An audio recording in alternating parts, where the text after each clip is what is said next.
Hi, everybody. Welcome to the Pittsburgh Sports Memories Podcast. My name is Tim Hannon, and with me, as always, is Steve Wirt. and in this episode, we're going to delve into the history of the Pittsburgh Steelers offensive coordinator.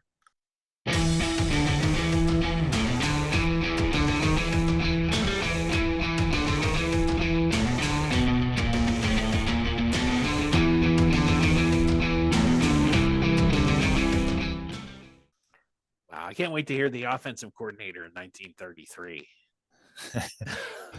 Well, you're going to be disappointed, Steve, No, because there was no offensive coordinator in 1930. John Blood McNally wasn't taking orders from those suit. And we'll get into that. Actually, only 12 men have ever held the position of Steelers offensive coordinator.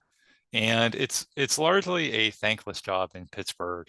Fans are, pretty much in a perpetual state of wanting the offensive coordinator to be fired.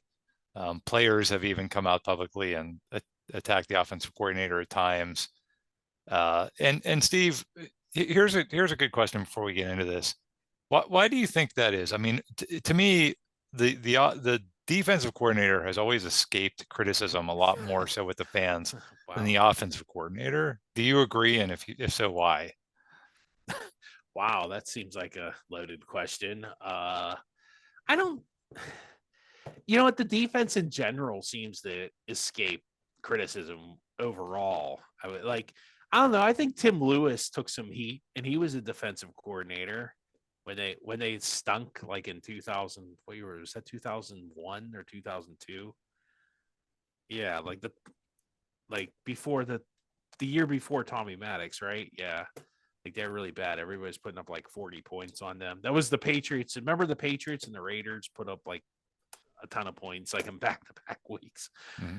I think it was Tim Lewis's defense. It was. Yeah, right. Yeah. So I mean, I think he took some heat. Okay, but that was 20 years ago. Like I'm just saying. I mean, in 20 years, nobody said a word about. And I couldn't tell you who's the defensive coordinator of the Steelers right now. Is it Mike Tomlin? I mean, I don't know. Like, what's the guy who just left for Minnesota or whatever? No, it's the guy from Pitt. It's Oslasky. He was the linebackers coach, I thought. No, the other guy from Pitt.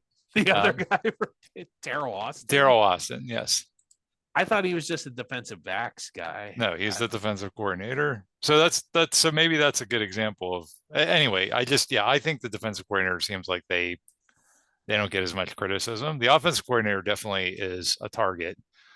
So we'll kind of talk about that as we go through the Steelers offensive coordinators. One thing I want to make absolutely clear about this episode: this is not a Matt Canada apology episode or apologist episode. Matt Canada, why? Because you love jet sweeps. Yeah. Yeah, it is. Matt Canada is a guy that a lot of people wanted fired. I am in that camp. I don't think he's doing a good job. And the Steelers disagree. So that it is what it is. But again, to be fair, again, offensive coordinator seems to get maybe a little more heat than it deserves. But this is not a me trying to make excuses for Matt Canada episode. So hold your angry letters there. Do you approve this message, Tim? I'm Tim Hannon, and I approve this message. Tim Hannon for offensive coordinator 2024. No, I don't want that job. I will eliminate the jet sweep. That would be a good platform to run on, at least. So let's get into it. And to your point, Steve, about 1933, the Steelers actually don't have an offensive coordinator until the year 1983. And do you know why? Can I guess who the first one is? No, I probably got to be wrong. Is it Tom Moore? It is Tom Moore. Bam! I knew it. Wow, look at me. I have another guess, but I think I know who's another guy. Here's a question for you. Why did it take until 1983 for the Steelers to have an offensive coordinator? I don't know, because Walt Keasley and Buddy Parker weren't having it. I don't know. I mean, who's going to offensive coordinate for that drunk of a quarterback back in the 60s? What was his name? Bobby Lane. Yeah, but Bobby Lane called his own plays. Terry Bradshaw called his own. There you go. You hit it. That's the reason. So Bobby Lane probably called a better game like half lit than half the coordinators in the league. That's the reason why there was no offensive coordinator prior to the 80s, because quarterbacks called their own plays. And at some point, the NFL kind of shifted, and it was decided, boy, we could probably get more out of the offenses if we had a coach calling those plays. And so offensive coordinator became a thing at that point. And in 1983, as Steve said, Tom Moore becomes the Steelers' first offensive coordinator. He's the OC from 1983 through 1989. Oh, I know who the next one is. I know who the next one is. Let's hold off on that. Hey, and you know, another thing is, I don't think in the NFL there was league wide there wasn't offensive coordinators. That's what I'm Like, saying. Yeah, wasn't it wasn't a thing. Chuck Noll? Chuck Noll was with Paul Brown was one of the few guys that didn't let Otto. I don't think Otto Graham called his own plays, because wasn't that Chuck Noll's job was to run in and tell Otto Graham to play, or was that I Bill think Walsh? I think Otto Graham was still playing, or I think Chuck Noll was still playing when Otto Graham was there. But you're right, Chuck Noll was there. He was the messenger. They used to call him the messenger Okay. tackle or something like that, right? Yeah. So you're right. There, I'm sure that some teams did, some teams didn't. The Steelers definitely had Terry Bradshaw calling his own plays for a lot of years, and all the quarterbacks before him. So Tom Moore comes in, first offensive coordinator, and as we've detailed in our Steelers of the 1980s episode, the Steelers were pretty bad during that decade. The NFL by this point had evolved into these more complex offenses. You had like the Dan Marinos and Joe Montanas and Warren Moons with these, aerial games and all that kind of stuff. The Steelers are still running their offense from the 1970s. They didn't even implement the shotgun into their offense until the very late part of the decade. In 1989, the Steelers make the playoffs, but it's not because of their offense. Their offense ranks dead last in the league that year. In fact, the Steelers were shut out 3 times in 1989, which is hard to imagine a team being shut out 3 times. I know what one in of the them same is. season. That's that infamous shutout against Cleveland, isn't it? Yeah, the opening game Yeah. at home was 51-0.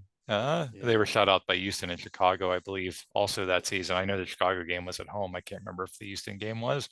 Do you remember the joke from those days? I remember the joke. What was the joke? Was Bubby the quarterback that year? Or? Yes. You hear Bubby Brister couldn't get in his house?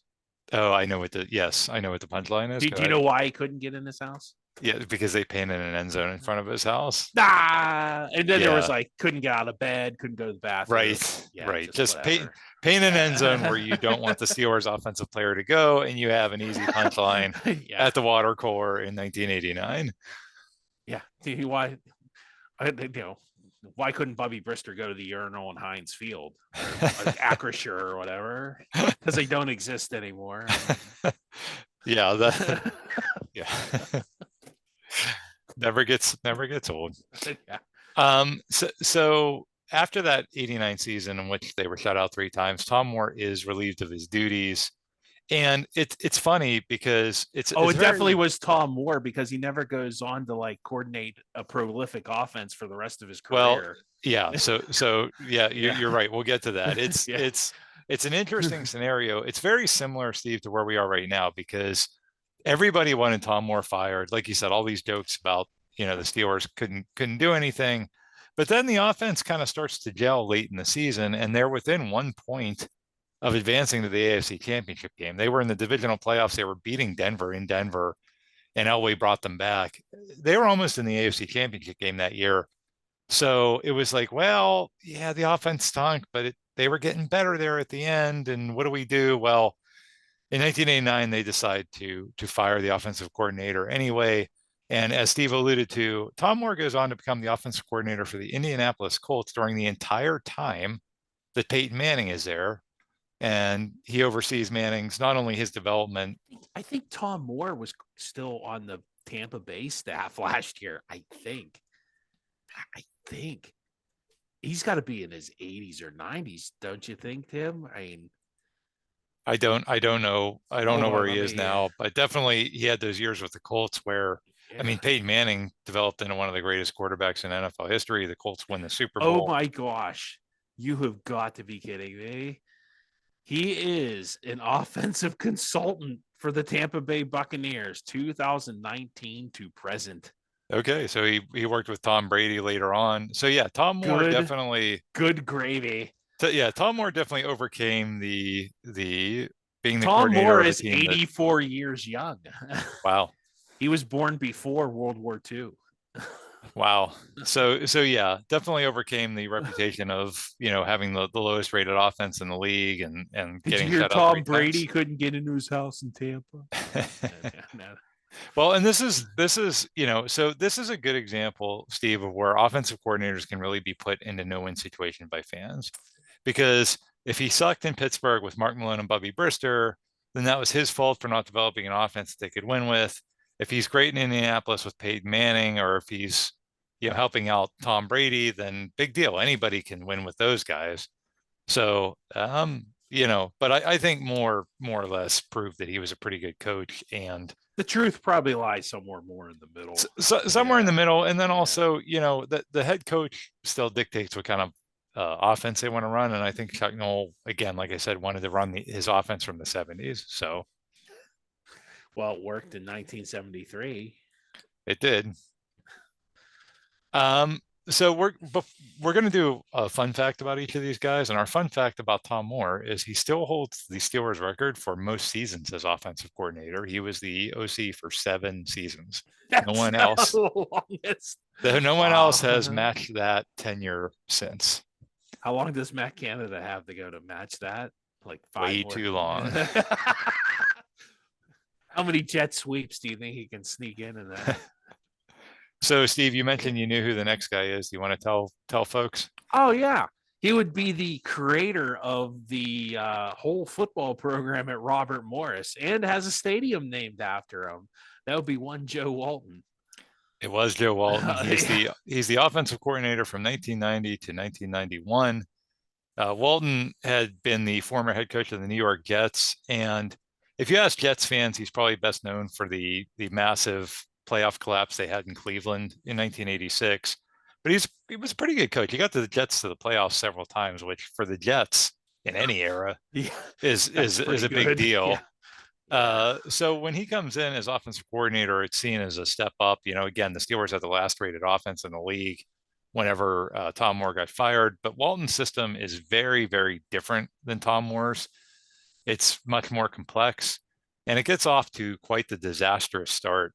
In 1990, the Steelers do not score a touchdown on offense until week 5. They literally went the For first four and four a half weeks. games of the season without scoring an Wow, offensive touchdown. that's not good. It's not good. And one of the themes we'll see in this episode is kind of some tensions between the quarterback and the offensive coordinator. And it starts here. So Bubby Brister is the quarterback at this point, and he decides to go to the media and start sounding off about the coaching.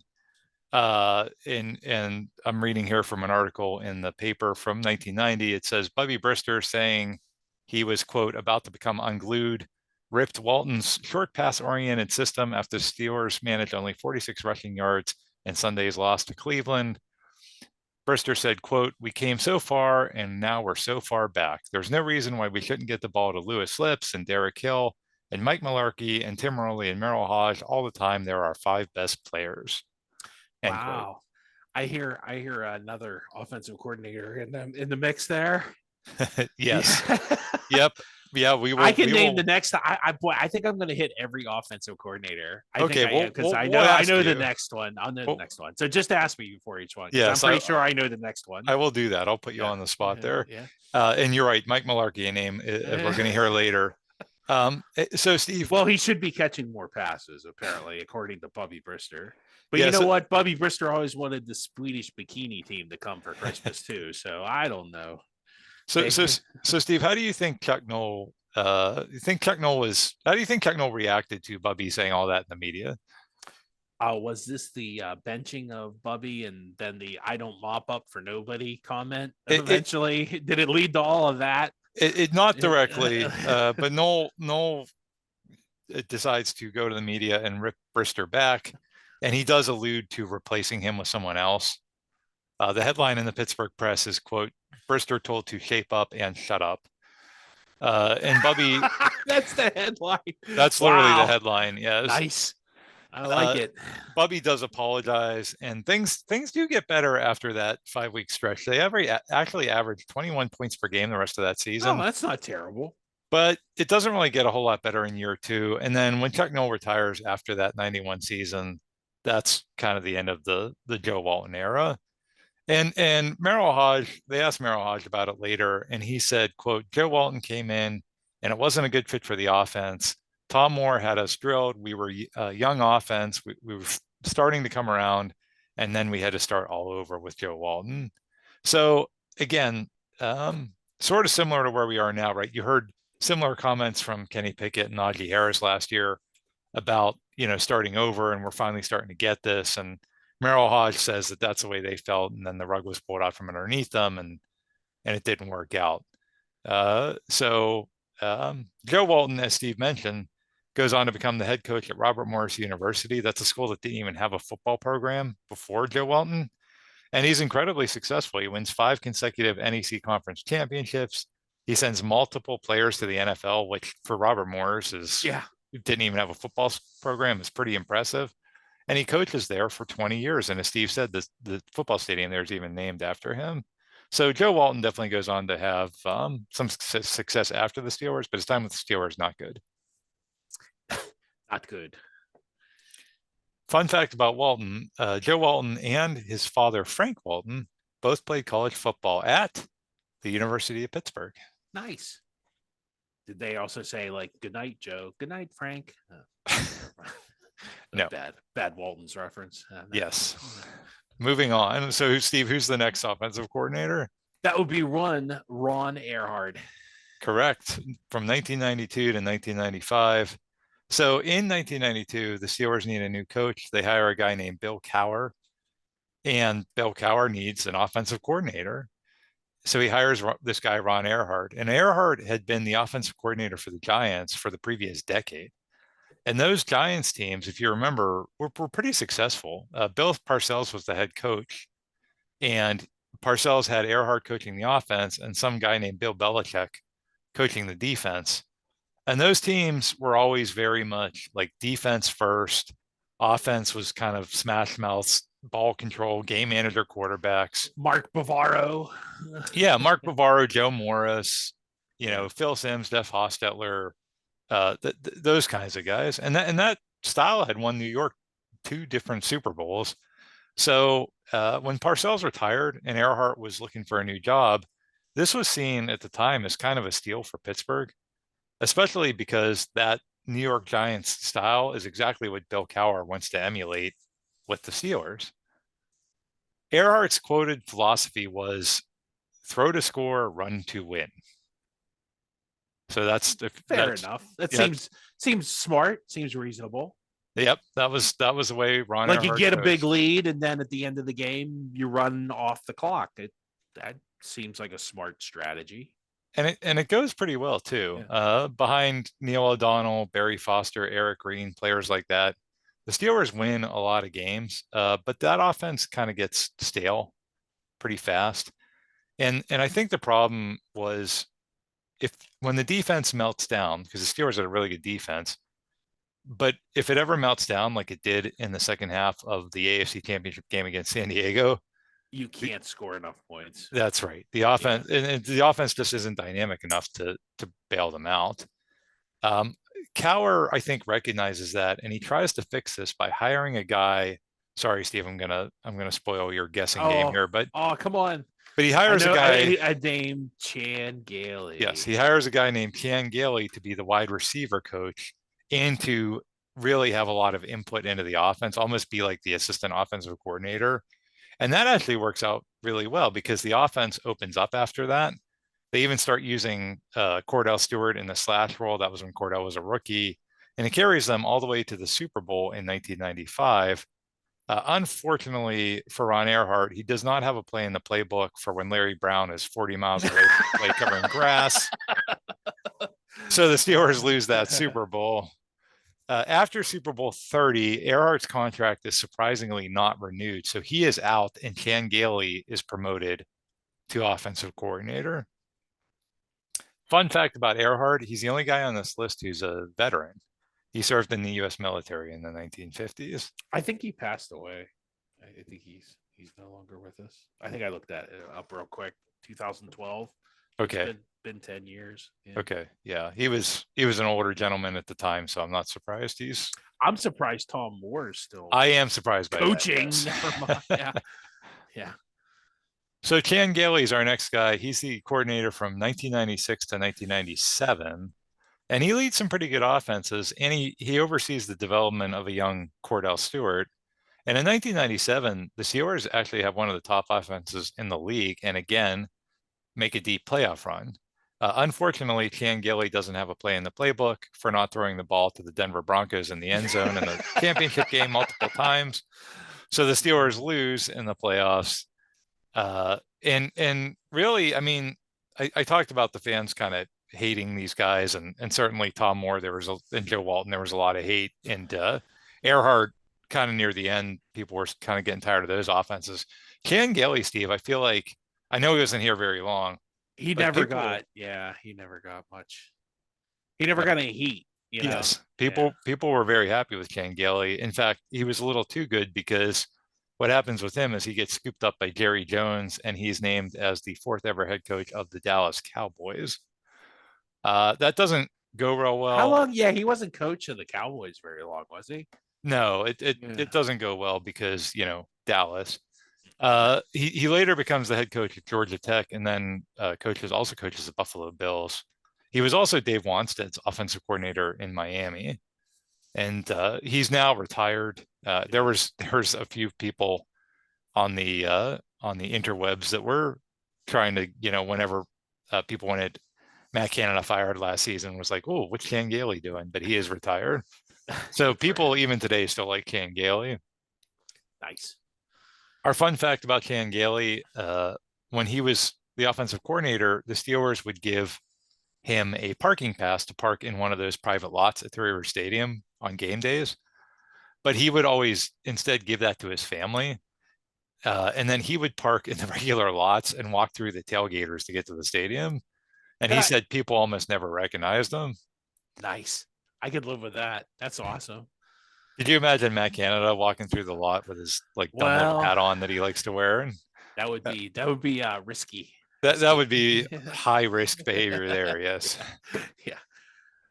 All right, Steve, you want to guess the next offensive I coordinator? know who he is. I can see his face, but I can't remember his name. He's actually a coach.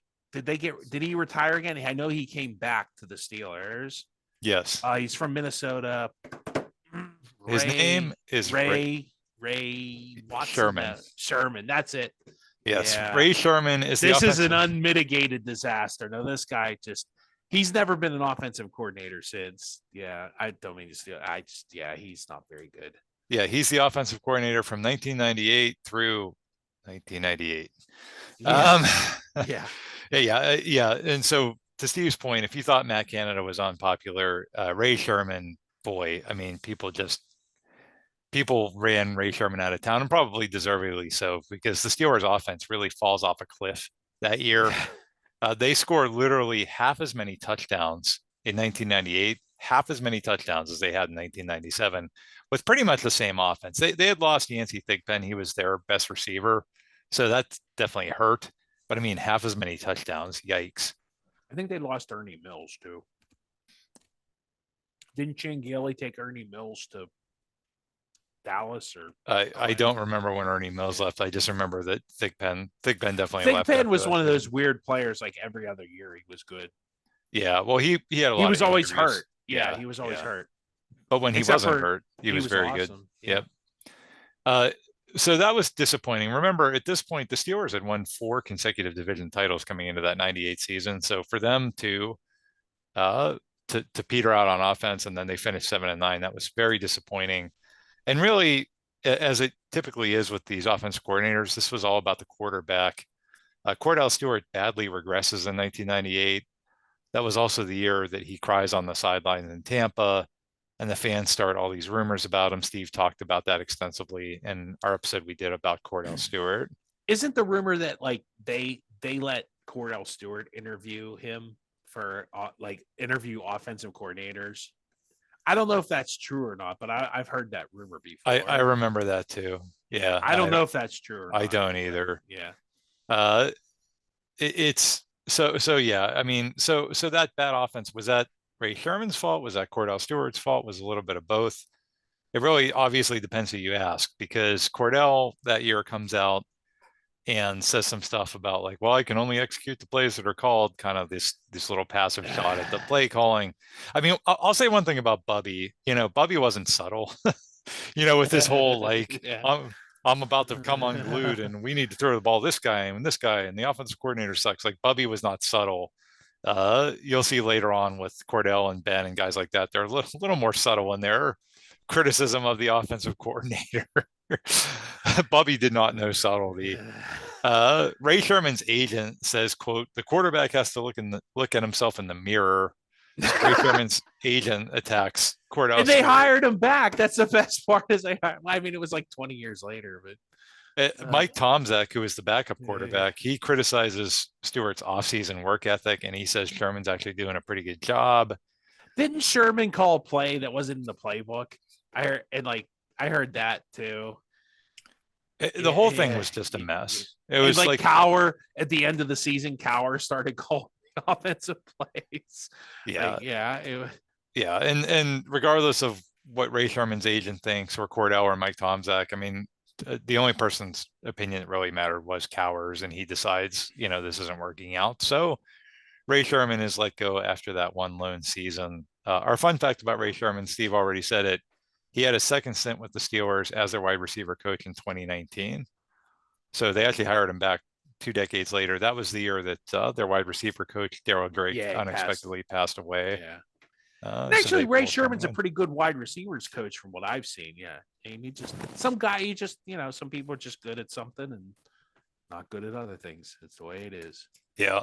Yep. Well, Ray Sherman definitely did not have a good experience as Steeler offensive coordinator. How about the next guy? Steve, you want to guess who that is? See, now I was thinking about this coming up, and I have one of two ways. Man, I'm not sure.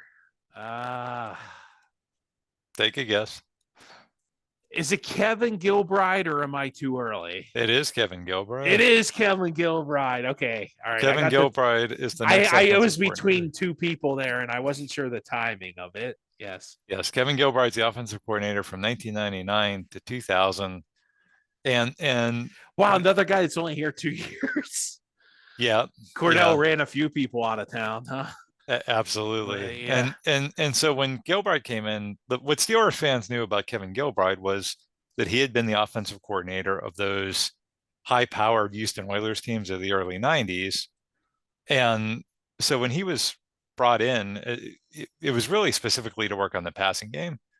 And I remember people thinking that's a good hire, right? Because everybody remembers playing the Oilers and they were really hard to stop and they threw the ball over the field. And that's why Gilbride was brought here, because the Steelers really needed to make Cordell better and they really needed to pass the ball better. They even used both of their number one draft picks during Gilbride's tenure on wide receivers, on Troy Edwards and Plexico Burress. Well, one of those guys turned out. That's debatable. It doesn't. So you're really big fan of Troy Edwards, huh? Yeah, I am. Right. Yeah. You're wrong about Troy Edwards. He was amazing. So glad we drafted him and forced that pick because we had to have a receiver. Anyway, it doesn't go real well with Gilbride either. In his two seasons as offensive coordinator, the Steelers go from Cordell to Mike Tomczak to Kent Graham, back to Cordell again. Gilbride clashes a lot with Cordell Stewart. He thinks Stewart tries to rely too much on his athleticism instead of making reads and throwing timing patterns. Cordell thinks Gilbride's not letting him be himself. I don't know if you remember that, Steve. There was a lot of like, let Cordell just be Cordell instead of trying to make him into a drop back quarterback. And I remember like a quote from Cordell, and this is when I kind of had a feeling that Cordell was kind of coming done as a quarterback. He was like, "Oh, I don't understand how the wide receivers could be the eyes of the offense." And it's like, you don't know what you're doing then, because Warren Moon could figure that out. Captain Cody Carlson could figure that out. I mean, about 10 other people figured that out. And it's just, yeah, I had a feeling Cordell just wasn't gonna. I don't know. That's why I started to get concerned about Cordell, because I remember that quote, and Yep. it's like it's like you could like, well, Ray Sherman maybe doesn't know what he's doing. Oh, he's pretty good with Chan Gailey, but then Kevin Gilbride, and you're gonna see Kevin Gilbride has success after this too. So I'm thinking Kevin Gilbride wasn't the problem. Yeah, yeah. I mean, I think that's a fair argument. But he's He's abrasive though. He's a jerk. Oh, he. There's no doubt. He's like a Terrian. He's Michelle Terrian. yeah, That's exactly. He's yeah, good, but he's only going to be good for like a short amount of time. right, Yeah. right. Yeah, Another that's offensive coordinator the Steelers will have later is kind of the same kind of yes, category. yes. We'll Yes. definitely talk about Yeah. him. I know exactly Yeah. who you're talking about. Yeah. Uh, Your listeners probably can guess that too. Yeah. So Gilbride's fired after that 2000 season. Here's what Bill Cowher says at the time. He says, quote, I just wasn't comfortable with the direction we were heading in the passing game. We were 29th in the league in passing when he got here, and we were 29th in the league this season. Cowher also said this, and I think this is interesting. He says, quote, we ran the ball before Kevin got here. We ran the ball when Kevin was here, and we'll run it after Kevin leaves, but we need to develop a passing game. And I think it's a really interesting arc here with Bill Cowher's offensive coordinators, because he starts out with, smash mouth 1980s New York Giants football, right? But I think after he sees what's possible with Chan Gailey and having a dynamic passing game and getting to the Super Bowl, I think he keeps trying to get that back.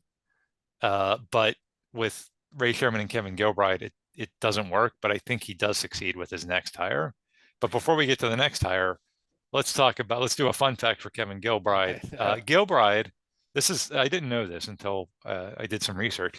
He was actually a candidate for the Steelers head coaching job when Noel retired. That's right. Yeah. Oh man. That would have been different, huh? That would have been very different. And according to Gilbride, and this is his side of the story, many people on the Steelers actually wanted to hire Gilbride, but Dan Rooney was against it. Well, I'm going to take the advice of a guy with 6 Super Bowls in his back pocket.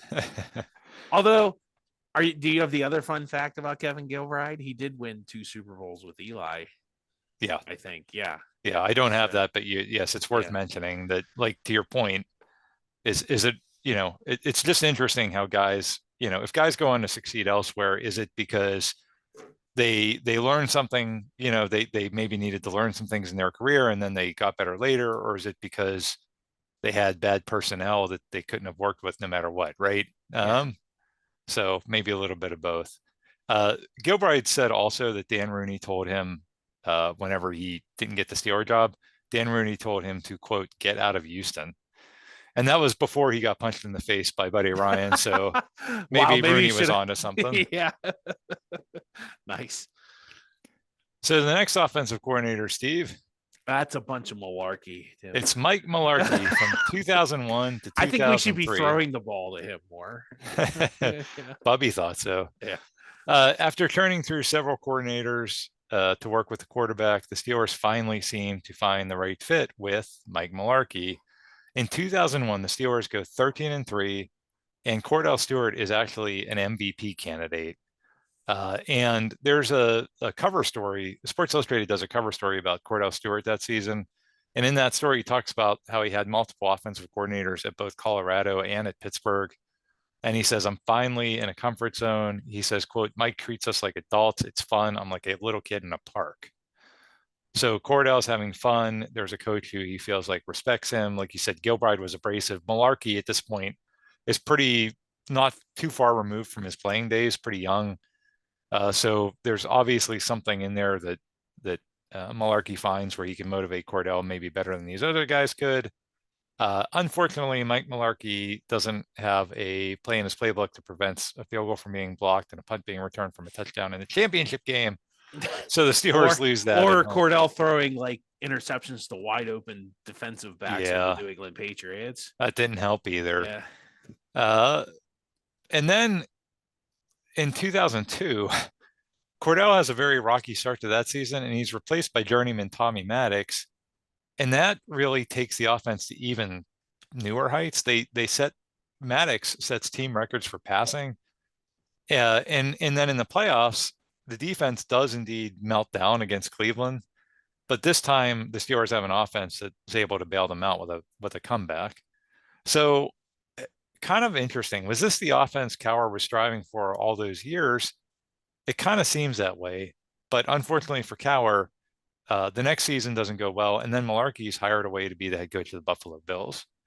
So Mike Mularkey, very short tenure, a lot of success, finally turns Cordell Stewart around, only to see Cordell Stewart lose his job. And then Mike Mularkey leaves for Buffalo. It doesn't go real well for Mularkey in Buffalo, mainly because of what happens at the end of the 2004 season.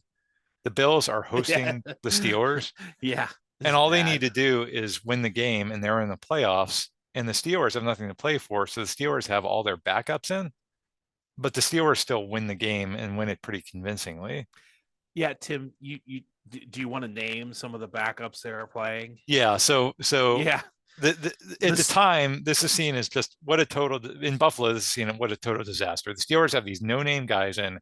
How could you yeah. lose to Willie Parker and James James Harrison? Harrison. Yeah. Yeah, like who are these guys? Yeah. So in retrospect, looking back on it years later, it doesn't look so bad, but at the time, and I think, I mean, also Steve, I think who was Brian St. Pierre the Pierre was quarterback? the quarterback. Yeah. So that one still looks bad 20 years later. But yeah, that really does him in Buffalo. He ends up getting fired the following year. He has two other head coaching stints in Jacksonville and Tennessee, but doesn't have a whole bunch of success in those places either. And Mike Mularkey's now retired. That's a lot. That's hard to believe all these guys are retired. Like I noticed that the other day, like a lot of I guess we're getting old, huh? Either we're getting old, or to our point, this is such a thankless job in Pittsburgh that guys just don't want to do it in general anymore. Our fun fact about Mike Mularkey is that he and Tony Dungy are the only former Steelers players to become coordinators for Pittsburgh. Dungy was the Huh, defensive coordinator in the 1980s. I didn't know that. Wow. Yep. Yep. Fun fact indeed. Yes. So the next offensive coordinator, Steve, Ken Wisenhunt. is Ken Wisenhunt from 2004 to 2006. And so Mularkey leaves for the Buffalo job, and the Steelers promote their tight end coach, a guy named Ken Wisenhunt. And it's a pretty interesting tenure for Wisenhunt because when he Yeah. comes in, he thinks he's taking over this offense that's being led by Tommy Maddox, right? And he's going to have time to slowly develop number one draft pick Ben Roethlisberger. But as we all know, that plan changes very abruptly. Yeah. Ben's forced into action early, and he and Wisenhunt make pretty good on it. The Yeah. Steelers go Yeah. 15-1, and then the following year, the Steelers win Super Bowl 40. And in that game, Ken Wisenhunt calls what you could maybe argue as the greatest offensive coordinator call in Steeler history, and it's this play here. And they pitch it to the left, and now here's the handoff on the reverse to Antoine Randall. He's going to throw it down the field. There's a man open. Touchdown, Pittsburgh! Hines Ward! The Steelers score from 43 out on a gadget play that they worked on in practice on Friday. Pitch left. Parker hands off to Randall L. coming around on the reverse to his right. The former quarterback from Indiana gets a touchdown pass to Hines Ward. Yeah, so That's a great call. That was a great call. It was a especially great call. after they had ran the ball with Willie Parker. So I mean, they're kind of like, and it was like the backup safety for Seattle. So Seattle was like definitely, and that's funny because remember they ran that play early in the season and Cleveland fell for it. They ran the exact same play Yeah. in Cleveland, and Seattle had Yeah. 2 weeks of game film to prepare for that game, and they were completely fooled by it. So part of that's on Seattle, but it was the perfect call. It's a perfect time. It wins the Steelers their 5th Super Bowl. Ken Wisenhunt has a really good stint as Steelers offensive coordinator. And when Bill Cowher retires after the 2006 season, a lot of fans assume this guy is definitely going to be the next head coach. But as Steve detailed in our recent episode on Super Bowl 43, that doesn't happen. Wisenhunt goes to become the head coach of Arizona. Yeah, I think he had a pretty good run in Arizona too. Quite honestly. Agreed. Yeah. Agreed. I mean, he took the Arizona Cardinals to the Super Bowl, and literally no other coach, no other person on the planet can say that they've done that. Yeah. Uh, And almost besides, a Ben Heroics almost won it. Yeah. that's right. That's right. So yeah, he coaches the Cardinals. The Steelers hire Minnesota defensive coordinator Mike Tomlin, and then Tomlin ends up beating Wisenhunt in the Super Bowl thanks to the aforementioned Ben Heroics. Our fun fact about Ken Wisenhunt: he has a degree in civil engineering and actually worked at a nuclear power plant at one point. Jeez. Yeah, Wow. he's a That's pretty smart crazy. guy, Ken Wisenhunt. Yeah. I think he works for Penn State doing He is something. now, yeah, he's now employed by State College. Yes. Yeah. So if you want to bring him back, I don't know. It seems like he's kind of probably done too. That sounds like that's a cushy job. Yeah. Yeah. Um, so kind of with Malarkey and Wisenhunt, kind of a couple of guys in a row there where the offense is pretty good. People are pretty happy. You don't have this fire the offensive coordinator every 2 seconds. That changes with the next hire, Steve. Let me see. Bruce Arians. It's Bruce Arians, who's the offensive That's what I coordinator thought, yes. from 2007 to 2011. Well, 4 years. I thought his reign was shorter than that. Wow. Okay. It's five seasons, but Yeah. yes. So the Steelers, Wisenhunt leaves for that Arizona job. And for the third consecutive time, they promote from within. They make wide receiver coach Bruce Arians the new offensive coordinator. And as we said, this one's a little more of a mixed bag because in 5 seasons as offensive coordinator under Bruce Arians, the Steelers make it to the Super Bowl twice. So that's obviously very good. And they win one of those Super Bowls. But the Arians offense was built around long developing plays and sort of evolves into Ben Roethlisberger just running around and improvising a ton. And to be fair, that worked really well at times, right? And again, won them a Super Bowl. A lot of fans didn't like it though. Arians says he got booed at the Super Bowl parade, and people were screaming "Get a fullback" at him. Of course, Nice. it's worth pointing out that years later, when Arians wins the Super Bowl in Tampa Bay, no one remembers that they were screaming "Get a fullback" and booing him. It's instead, oh, why did the Steelers ever run that guy out of town? And the Steelers were so wrong and all that. So, Yeah. but people, of course, have selective memories. It once again, just like these previous offensive coordinators, all comes down to the quarterback position. Ben was getting sacked a ton. They didn't have a good offensive line, but it was also largely due to that style of offense that we just described. And I think the 2011 season is really where things hit the fan because they were battling. Is that where they went through like 3 quarterbacks in one game? I remember that. Well, they Yeah. they were battling Baltimore for the division all year, and they're playing late in the season. They're playing a game against Cleveland, and Ben gets hurt.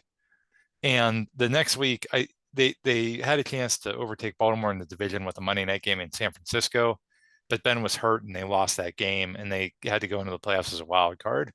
So it's like Ben gets hurt yet again, and then they lose their opening playoff game at Denver, which of course everybody remembers as the game where Tim Tebow throws an 80-yard touchdown pass to win the game in overtime. But what people typically don't remember about that game is that the very end of regulation, the Steelers were almost in field goal range, basically a few yards away from attempting the game-winning field goal, but they kept moving backwards because of the aforementioned long developing plays. Like they had first down at like the 40. If they would have ran the ball up the middle or thrown a screen pass or just done anything, I mean, there's no guarantee that Sean Sweesom or whoever the kicker was would have made that kick, but they should have at least attempted a field goal. And because of the offense they ran, they couldn't move forward. And I think that's when the Steelers probably decided that this isn't going to work. Ben Roethlisberger isn't going to have a very long career if he keeps playing like this. Yeah. So at the end of that season, Arians quote unquote retires, and I'm doing air quotes there because what actually happened is they didn't renew his contract, and the fact that he had retired was news to Bruce Arians. That was not handled very well. And then, of course, Arians goes on to become the interim coach for the Colts and then the head coach for the Cardinals and the Buccaneers. And he's won a Super Bowl since. Mm-hmm. Yeah. Yep. So, and had heck with the Cardinals. Now he got all his quarterbacks killed in Arizona too, but they made the playoffs They made it So, to the yeah. NFC NFC Championship game in game. 2015. Yeah. Yeah. Yeah. But he always I remember like at one point, wasn't he playing draw play Drew because he ran out of quarterbacks? Yeah. Yeah. So Yeah. he does have a habit of getting his quarterbacks killed. And But that's he's a good coach, though. He is a good coach. It's just I wish he would protect his quarterbacks a little bit better. and that's really, I mean, I think that's the sole reason why the Steelers moved on. Yeah. It wasn't because he had bad results or because they didn't win, because they had a good offense with Bruce Arians, but it was because of that style. So I remember even this with the Steelers. I remember they went through Byron Leftwich, like Dennis Dixon. They went through so many people one year. It was like, Yeah. oh my goodness. Yeah. It's just like everybody kept getting hurt. But Yep. Our fun fact about BA, when he played at Virginia Tech, his roommate was a guy named James Barber, who is the father of Tiki and Rondé Barber. And it was the first time the Virginia Tech football team had a white player room with a black player, which was kind of controversial at that time. And Arians said that that experience really opened up his eyes to racial inequality, and he's been an advocate for that ever since. Interesting. Yeah, good for him. Mhm. So our next guy, Steve. Oh boy, here we go. Warm it up. Todd Haley. Todd Haley, 2012 through 2017. So the Steelers say, hey, we need an offensive coordinator who's going to revamp this offense so that Ben isn't running for his life and doing improv all the time. And the man they chose for that job is former Kansas City head coach Todd Haley. This is actually the first time they went outside of the organization to hire an offensive coordinator since Gilbride back in '99. Wow. Haley's job is to turn Ben Roethlisberger into a more traditional drop-back quarterback. And guess who isn't real happy about that, Steve? One Ben Roethlisberger. I'm Yeah, thinking. yeah. Yes. Ben really loved Bruce Arians, and the guy replacing him also didn't have the best reputation amongst NFL players. And Haley, Haley could be abrasive. He was certainly not a player's coach by any means. And right off the bat, even before Haley coaches one game, it's like an icy relationship with those two. Ben says some stuff in the media which doesn't help, and then there's all these stories about, did they call each other? Remember that whole controversy, Steve? Like, have they talked to each other yet?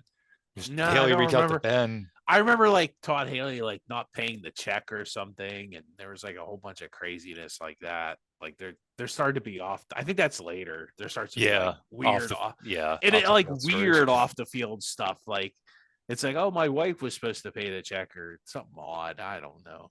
Yeah, I mean Todd Haley. It just starts off poorly. Ben says that he's giving an interview where he talks about how Haley's the only person that ever made Kurt Warner cuss. So that was Haley's reputation, and that really never. I don't know, Steve. I don't feel like that never really seems to get better. Haley is with the Steelers for 6 seasons, and I feel like there was always an underlying animosity. Boy, he almost second longest. Yeah, he almost matched Tom Moore there, but not quite. So it gets off to a rocky start, and then the first 2 seasons aren't great either because the Steelers had down seasons, and that probably wasn't really Haley as much as it was like all those guys from the Super Bowl years got old. The Farriers and the Heath Millers and the Troy Polamalu's and all those guys. The fans quickly turn on Todd Haley. He definitely becomes public enemy number 1 very quickly. Even Snoop Dogg goes online to rant about Todd Haley. Well, which, if you lost Snoop, lost Snoop, right? Yeah. I mean, really, you might as well just resign right there.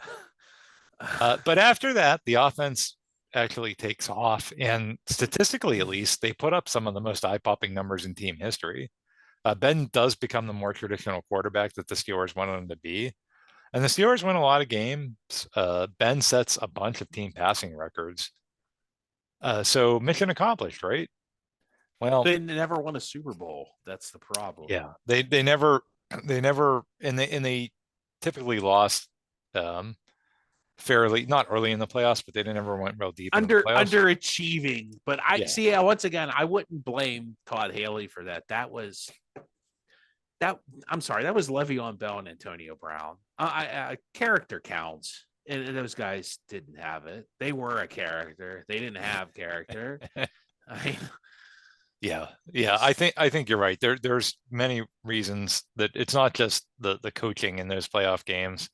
And you're right. There's guys that can win and guys that can lose. We were talking off camera about Patrick Mahomes in Kansas City, and the both Super Bowls that Patrick Mahomes won wasn't like he played lights out those entire games, but whenever he had to make big plays, he did. And you need guys like that if you're going to win championships. And the Steelers really didn't have that in the Todd Haley era.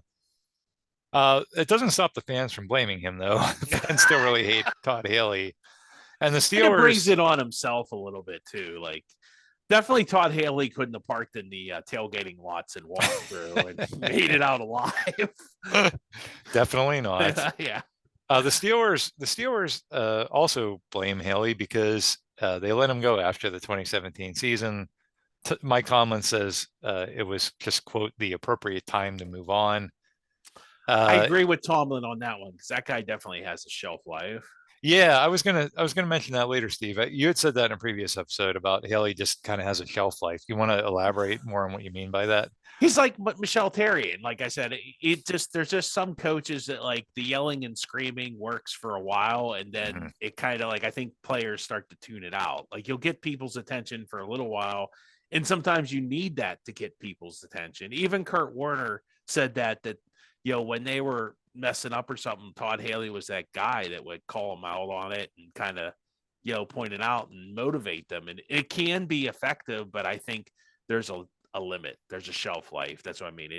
There's an expiration date on that kind of coaching. So yeah, that makes sense. And I think that's probably what happened to him. I wonder too how much of it was influenced by Ben. If you remember, that 2017 season is the one where Ben kind of hinted at retirement. Well, they lost a game in like October to Jacksonville, and he was like, maybe I just can't play anymore. Yeah.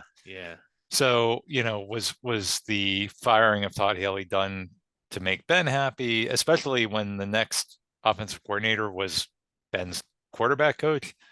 I don't know that we'll ever really know the full story there, obviously. But Haley at least has the distinction of being fired after a playoff loss in which the offense scores 42 points. Well, yeah, that's once again who's the defensive coordinator. It doesn't matter because we don't blame the defensive coordinator ever. So giving up 45 points to Blake Bortles. Right. But that was Todd Haley's fault. So our fun fact about Todd Haley is that Haley actually grew up in Pittsburgh, as his father, Dick Haley, was the Steelers personnel director in the 70s. I was hoping that you were going to talk about his degree from Miami, where he played on the golf team. He played on the golf? No, I wish my fun fact is not as exciting as yours. Yeah. Yeah, he's not a golf pro. I don't know. Go figure. So Steve, who's our next offensive? That would be Uncle Randy. Randy Fichtner from 2018 to 2020. He's quite honest, like he's pretty the most nondescript. Now he could walk through the parking lot with a name tag and a Steelers outfit, no one would know who he is. That I feel like that summarizes it so well, Steve. I feel like in 20 years, no one is ever going to remember that Randy Fichtner was an offensive coordinator for the Steelers. Yeah. So let's talk about him briefly, at least. As we said, he was the quarterback coach. He'd actually been on the staff since Tomlin's first year. So he was on the staff. He was kind of like the linebackers coach who was there forever too. The guy that just retired. Yeah, I can't remember his name. Yeah. It's like the same kind of guy. Yeah. And he was very well liked by Tomlin. He was very well liked by the players. But he doesn't have anywhere near the same results as his predecessor. To be fair to Randy Fichtner, there were a couple of factors that were certainly outside of his control. One was Le'Veon Bell holding out. Yep. Yeah. One was Le'Veon Bell's holdout. Yeah. Antonio Brown going like level 5 bat bleep crazy. Yeah. And then, also Ben getting injured for the entire 2019 season, and that should Duck Hodges. That's a defunct CFL quarterback. Yeah. I actually maybe you should get more credit for that 2019 season than he. Tomlin always gets a lot of credit, but you know what? When you have those two guys playing quarterback, I mean, although Rudolph wasn't terrible, I mean, I don't know. I never know what to make of Mason Rudolph. I kind of feel bad. Like, I wish he could get another chance somewhere because I could really definitively say, oh, he wasn't that good. Oh, he was good. I don't know. Yeah. I don't know what to do with Mason Rudolph Yeah. right now. Yeah. The book is still wide open on him. He could go either way. I'm not sure the Steelers know what to do with him either, to be honest. Well, I mean, if he's cheap, get rid of Mitch and keep him. I Yeah. guess you could do that. I don't know why he wants to stay here. And God bless him. You know, of all the idiot non-class act people, Antonio Brown, that have been in this organization, he has been a class act through and through. He's never complained when they ask him to do stuff. He even this last season, he didn't play one game, he didn't suit up.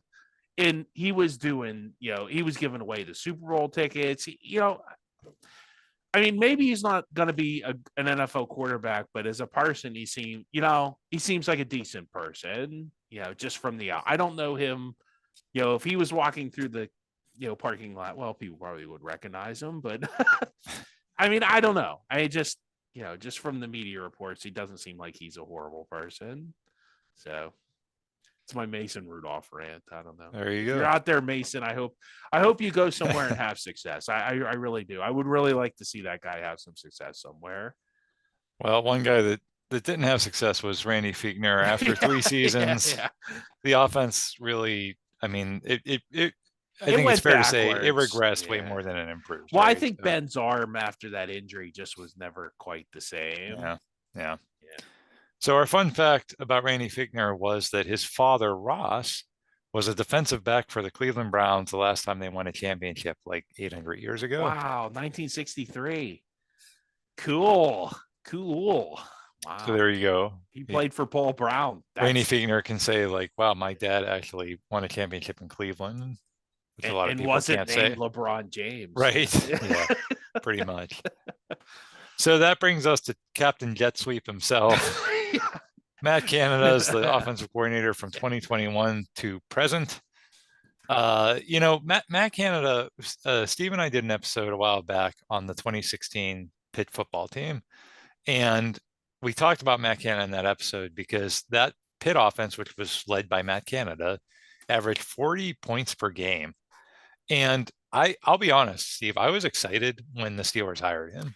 Hey, Nathan, if you can do that with Nathan Peterman, you would think with Ben Roethlisberger, you could do better. But yeah, I think Ben at that point in his career, I think Matt Canada got the same treatment that Mason Rudolph got, where it's like, shut up, sit down, shut up. I say what goes here. I really believe that, but maybe I'm wrong. I don't know, because the offensive hasn't improved much since Ben retired. Yeah, so. It's been hard to watch. I mean, it's an offense that never throws the ball downfield. It's an offense that doesn't score a lot of points.